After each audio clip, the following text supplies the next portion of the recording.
বিশ্বব্যাংক প্রকাশিত খাদ্য মূল্যস্ফীতির ঝুঁকিতে লাল শ্রেণীতে আছে বাংলাদেশ। প্রায় 2 বছর ধরে বাংলাদেশ এই শ্রেণীতে অবস্থান করছে। সম্প্রতি বিশ্বব্যাংক বিশ্বের বিভিন্ন দেশের খাদ্য নিরাপত্তার হালনাগাদ পরিস্থিতি তুলে ধরে তথ্য উপাত্ত প্রকাশ করেছে। প্রতি 6 মাস পর এই চিত্র প্রকাশ করে থাকে সংস্থাটি। সেই অনুসারে প্রায় 2 বছর ধরেই বাংলাদেশ লাল তালিকায় অর্থাৎ অবস্থানে পরিবর্তন হয়নি। বিশ্বব্যাংক 10 থেকে 12 মাসের খাদ্য মূল্যস্ফীতি পরিস্থিতি বিবেচনায় নিয়ে খাদ্য নিরাপত্তা বিষয়ক প্রতিবেদনটি প্রকাশ করে থাকে। বাংলাদেশের পাশাপাশি আরও 14টি দেশ লাল শ্রেণীতে আছে। দেশগুলো হলো কঙ্গো, অ্যাঙ্গোলা, ইথিওপিয়া, গাম্বিয়া, গিনি, মাদাগাস্কার, ঘানা, ভারত, লাওস এতে 30% বা তার বেশি। সেসব দেশকে বেগুনি শ্রেণীতে 5 থেকে 30%-এর মধ্যে। যেসব দেশের খাদ্য মূল্যস্ফীতি তাদের লাল শ্রেণীতে রাখা হয়েছে। সব মিলিয়ে 172টি দেশের খাদ্য মূল্যস্ফীতি পরিস্থিতি তুলে ধরা হয়েছে সংস্থাটির প্রতিবেদনে। এতে বলা হয়েছে, ফেব্রুয়ারির পর থেকে বিশ্ববাজারে কৃষি, শস্য পণ্য 4 থেকে 8% পর্যন্ত কমতে দেখা গেছে। কিন্তু সামনের দিনগুলোতে এসব পণ্যের দাম বৃদ্ধির শঙ্কা রয়েছে।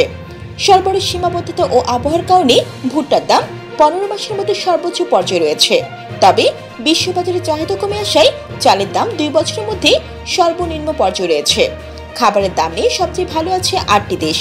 সবুজ শ্রেণীভুক্ত দেশগুলো হলো সুইজারল্যান্ড, সুইডেন, সৌদি আরব, ম্যাকাও, চীন, ফ্রান্স, ফিনল্যান্ড ও বেনিন। উচ্চ খাদ্য মূল্যস্ফীতি বিবেচনায় বিশ্বব্যাংকের তালিকায় টানা 1 বছর ধরে সবচেয়ে খারাপ শ্রেণী বেগুনিতে আছে 6টি দেশ। এই দেশগুলো হলো মালাউই, দক্ষিণ সুদান, হাইতি, মিয়ানমার, আর্জেন্টিনা ও তুরস্ক। উল্লেখ্য, প্রায় 3 বছর ধরে বাংলাদেশে উচ্চ মূল্যস্ফীতি চলছে। তবে 1 বছর ধরে খাদ্য মূল্যস্ফীতি বেশি ছিল। টানা 10 মাস খাদ্য মূল্যস্ফীতি ছিল 10%-এর বেশি।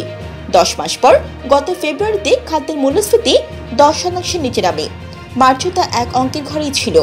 গত বছরের মার্চের পর খাদ্য মূল্যস্ফীতি আর 1 অঙ্কের ঘরে নামেনি। এর মধ্যে গত জুলাই খাদ্য মূল্যস্ফীতি 14.10% উঠে, যা গত 13 বছরের মধ্যে সর্বোচ্চ। বাংলাদেশ পরিসংখ্যান ব্যুরোর হিসেবে 2024 সালের এপ্রিল মাসের পর থেকে এ বছরের মার্চ মাস পর্যন্ত অর্থাৎ গত 1 বছরে গড় খাদ্য মূল্যস্ফীতি 10.44%।